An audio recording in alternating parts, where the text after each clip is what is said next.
opening containers on Shabbos. We spoke about the pair of shoes. Do you remember that?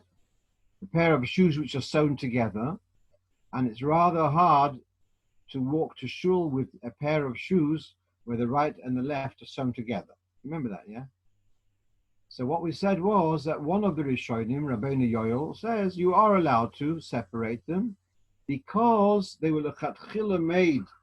It was stitched not for long term. It was stitched it was what we call a tfiras manis. It was a temporary stitching. That's why you're allowed to separate them.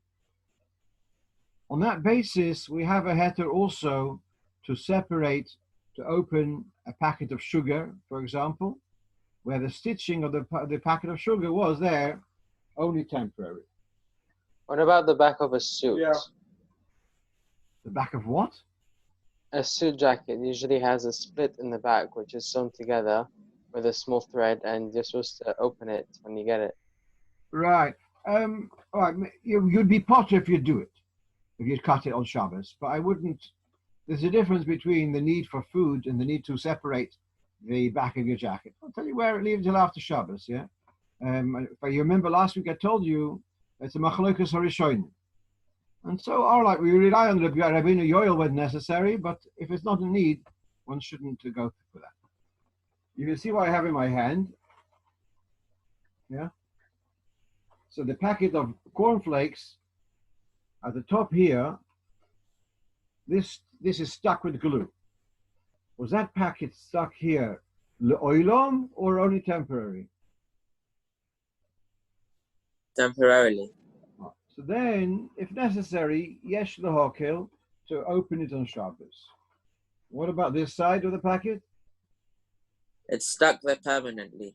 Oh, so then you shouldn't be opening that. Similarly, with did we discuss about a box of tissues? So the box of tissues, to open the normal, the oval shape where you pull the tissues out with a perforated card, for sure, you mustn't open it there, because even given that it's a mustaki, but we said you mustn't make a Pesach Noah. What about separating, if this were a box of tissues, if I could separate it at the side, to unstick it over there, would that be allowed or not?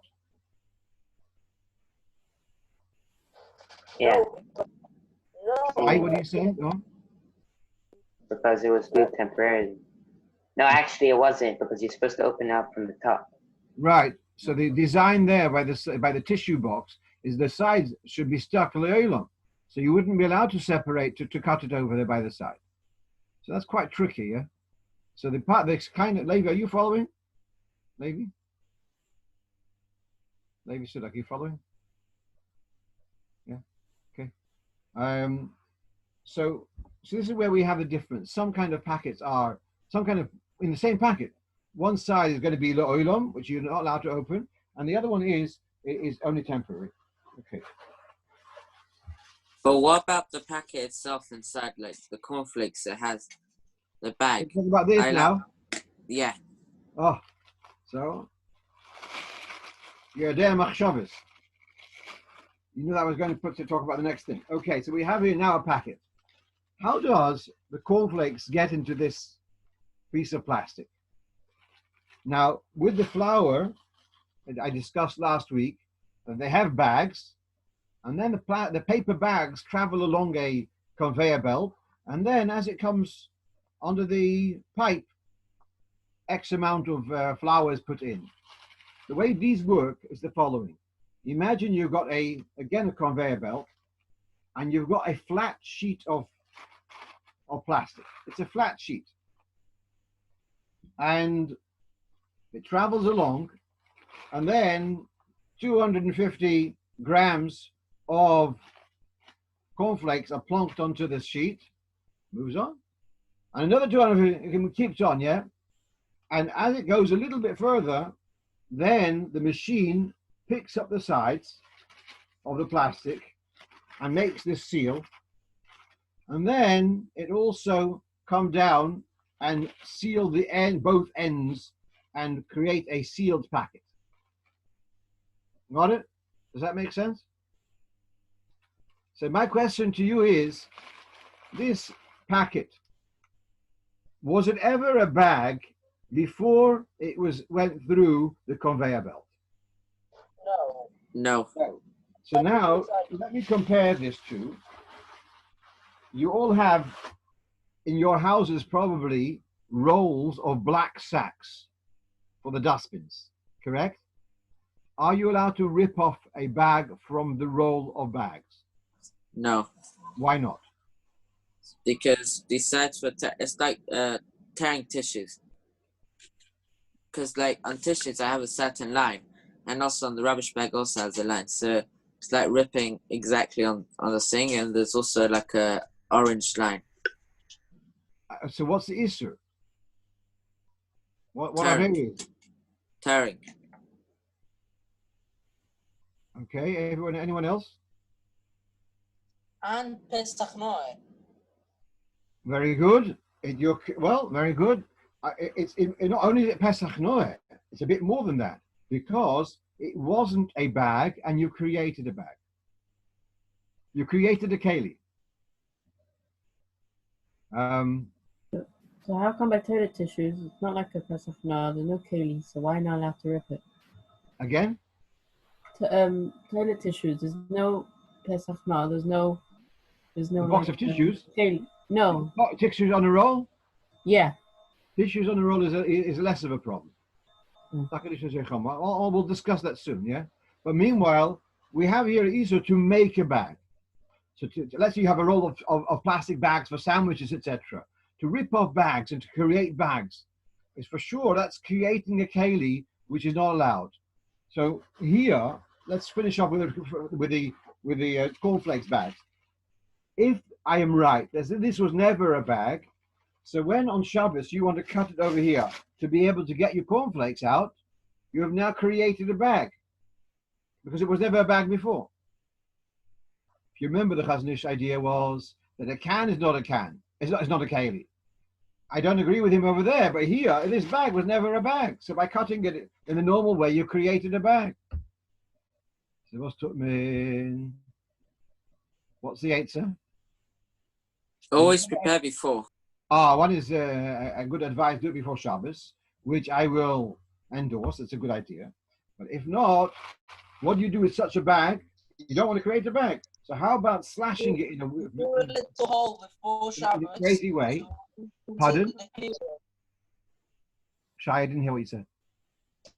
You do a little hole before Shabbos. If we knew before Shabbos, we'd open it. Okay, so the answer is to slash it and empty it into a bowl, and then you put it into another bag or into a cereal box or something.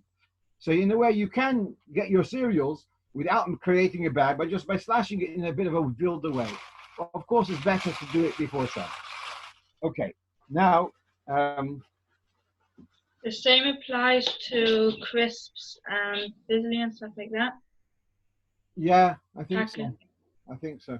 But And also with regard to a rubbish bag, yeah, if it's already cut, are you still not allowed to open it up? if it's already what? If it's already cut, Cut.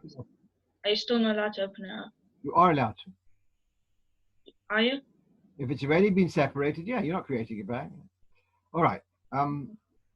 Now, if I this is discussed in Shulchan Aruch, that someone mentioned about koireya.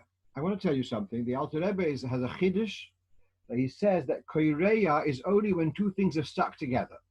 So, for example, can you see what I have in my sheet in my hand? So this was stuck together with glue.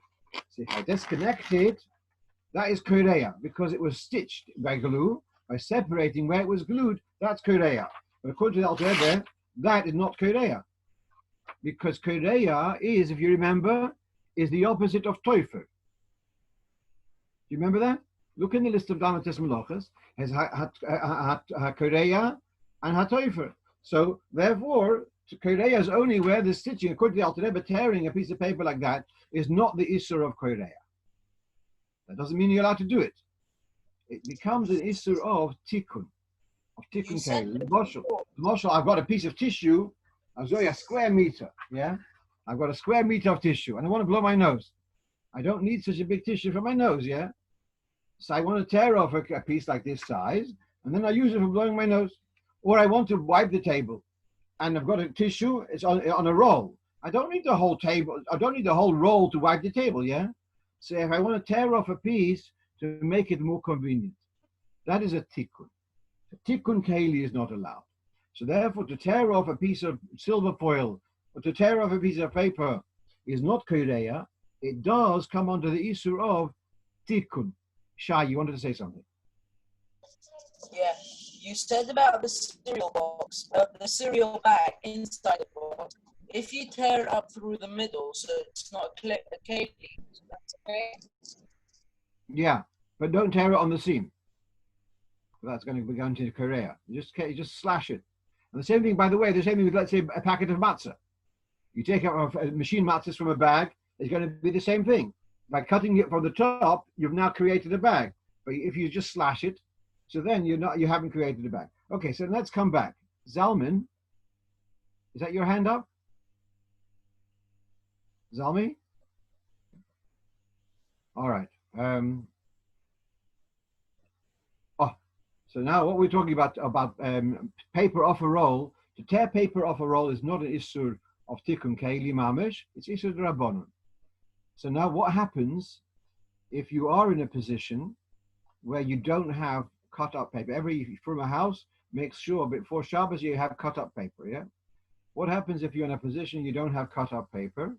So you can use the paper on the roll, and then once you're finished, you can tear it off so the next person using the toilet shouldn't be grossed out, yeah? So you are allowed to, in other words, when you're using it, you're not tearing it to make it convenient to use. When you're using it, you're using it in the inconvenient way. Once you're finished, you're tearing it off. Yeah? And it's the same thing with it. There's also people that say that if you cut it not on the line, it's also okay. I'm not happy just to rely on that. I'm saying if you use it whilst it's on the roll and then tear it off afterwards, then that's not called a tikkun keili. Now, similar thing would be, let's say, I don't know, in your shul, but in Stamford Hill, we have, for the Kiddush, we have a big roll of plastic for tablecloth. A roll of white plastic. You roll it out over the table. Can you cut off the roll a length to cover your table on Shabbos? Well, usually you would use a scissors, so you can't. Why can't you use the scissors? We don't use scissors on Shabbos. It's like cutting something. It's like for a straight thing. It's like when you cut paper, it cuts it properly. I mean, you're telling me stuff which is minig Yisrael, but I want to know the lomdas here. Yeah, the moshel. If you wanted to take a hammer to keep the door open, the halach is you're allowed to. Yes, it's a klishim lachtelis, so you're allowed to. If you needed the scissors to do something which is permitted, you would be allowed to use the scissors. Can you? Let's say you wanted to cut some fish with the scissors. You'd be allowed to take a scissors and cut fish. That's not the problem. The problem is of tikkun keili. So therefore, to tear a piece of a length of tablecloth to make it a convenient size is a issur midrabon of tikkun keili. It's not an issur of koreya. It's an issur of tikkun keili. Okay. When you have a long table, it's easier to just roll it out and then cut it at the end. So yes, it's not the harder way. To make it a convenient size. So therefore, I believe your minig in Edgeware is also to cut the tablecloths before Shabbos to size rather than tearing them on Shabbos. We just get pre-cut table cuts. Ah, not best. Okay. Right. About when you use the tissues on a roll, when you tear it after it's used,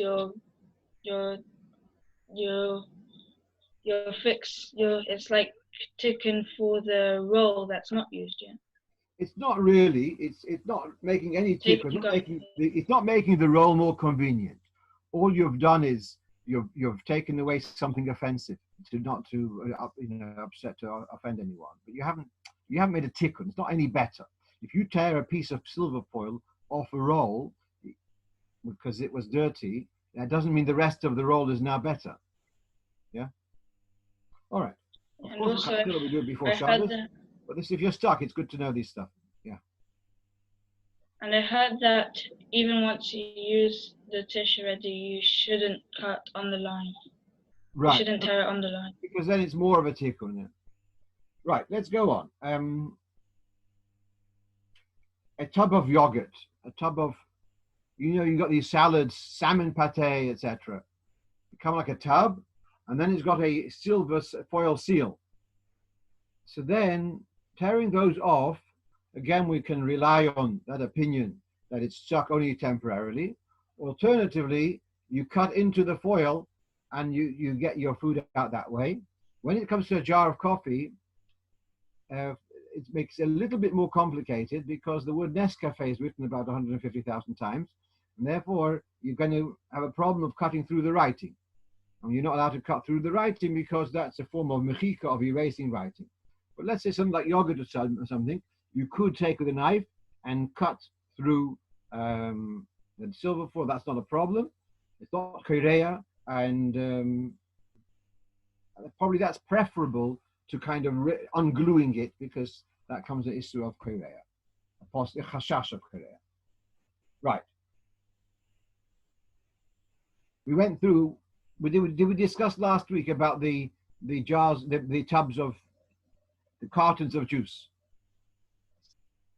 and how that is a problem because you are creating a new opening. Those are a problem. The only thing I can think of is stabbing them with a sharp knife. Just be very careful when you do that. And yes, now pulling a cork out with a corkscrew. Any problem? No, because it's only stuck in there by force. It's not actually glued in. Zalman, I love to hear what you say. You have to speak a little bit louder. I can't hear you, so I can't even lip read. So I can't see. Because it's just stuck in there, not by glue. It's just you can't get it out. You need to pull it out, but you don't need to put glue or anything. Very, very well said. It's not part of the bottle. It's like the lid of a jar of jam, for example, which is not part of the glass. Therefore, you are allowed to separate them. You're allowed to pull out. What is a bit more tricky is the silver foil on top of the cork. You buy bottles of kosher wine, they often have, the top has got a seal, and to cut through that may be a problem of cutting through the writing. So you'd use a sharp knife and cut around it. Sometimes you get a special thing which comes together with your corkscrew, like a special tool which has got a life and a blade in it, if you know what I'm talking about, and to separate the tops. Yeah, but the tool that you just said that we have, that it's like a U thing with like 4 blades. Yes. Isn't that making a pesachna to the? It's not making a pesach. The rest of the thing. No, I don't think so. I don't think it's making a pesach in anything. It's cutting away the silver foil in a neat way, but I don't think removing the silver foil is not creating a pesach to the bottle. I don't. Good point, but I don't think so. I don't see it that way. All right. Opening a normal wine bottle is it the same as opening a champagne bottle? Oh, so this is where are you talking about a bottle similar to what I'm holding here? These are not wine bottles. These are bottles of liquor, and they come with a kind of, as you open it, there's a disc, not a disc, a ring which breaks off. Yeah. So there we have this question: are you allowed to open these things on Shabbos? And sometimes these are made of metal. Sometimes these are made of plastic. Let's say in lemonade or water. The same thing will happen with a plastic ring will break off. So here we have a machloikis of the poskim of the last generation, and untypically the Shlomo Zalman Auerbach was very machmir.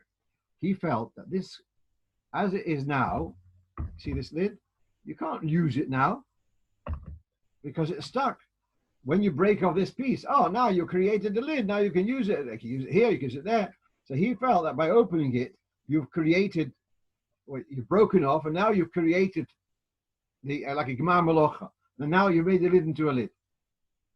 That was his approach. Who? Shlomo Zalman Auerbach. who was one of the most respected poskim in Eretz Yisrael, and he passed away, let's say, 20 years ago. In America, so yes, there was a Debretziner Rov who wrote the Sefer Be'er Moshe, and he writes, I say, no problem at all. He says it's perfectly okay. So now I've got Minhag Kotzer La Kotzer. One says it's Mutter and one says it's Isur Derais. Now then, by the Rebbe, there was a Minhag that Chassidim would shtel mashke. That means before Shabbos, they would put in a bottle of mashke into the Rebbe's by the secretary, and let's say they're having a Chanukah Zabayis, or they're having a dinner or something. And by the Farbrengen, the Rebbe would call up the particular people, and he would give them a bottle. He'd give them a bottle of mashke. He would first pour a bit for himself and say l'chaim, then pour some of his wine in. There was a whole. I don't remember all the different options. Sometimes the Rebbe would mix in the wine and the vodka together, and he would give it back. When I became bar mitzvah, so I went before my bar mitzvah about a month before, and I'm standing behind the Rebbe, and I hear the Rebbe calls out the bar mitzvah from Milan. So I'm curious to see who's the bar mitzvah from Milan. And I see it's Rabbi Levi Garelik, and he went over. He was a young boy. He was ready bar mitzvah then, I think. Then the Rebbe says the bar mitzvah from London. So I'm curious to see who's this bar mitzvah from London. I didn't know. I wasn't told in advance that to expect to be called up. So then Rabbi Gronal Shalom, he sees me, he calls me over, and I had been taught already by my Malamed in Mechina that you first have a bit of the mezonos, and then you make a bracha on the l'chaim, and then you drink a bit, and then you make say l'chaim. So the Rebbe gave me a piece of mezonos, and he gave me this bottle of mashke. He says, "I'll Fernanda tell a bissel do and a bissel in London. You should take it, because to do something on Shabbos only to prepare to do in London would be a Yisro Hachona Yikodesh Lechel." So the Rebbe would give the people and say you should distribute a bit of the mashke here, and then distribute the rest when you get back to your particular venue. All right. So these bottles perhaps sometimes were opened before Shabbos, and I'm pretty sure that often they were opened in front of the Rebbe on Shabbos, even though they were with this kind of seal. And so certainly the plastic ones, I'm okay to be makel. I see that most poskim are okay with that. Even the metal ones, what I've seen by the Rebbe is that it should be okay. But if you want to be machmir, which I am machmir personally, because someone says that by the Rebbe they was to open them before, you can't really know everything. So if I do open these on Shabbos, I would open it kilachayad. I won't open it in the normal way. I'd open it with the left hand, with the back of my hand, to make it a bit of a shinui. It shouldn't be in a totally normal way.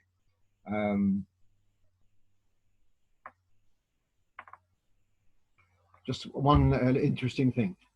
People that everyone spoke about, people think that they see and they understand what they're seeing.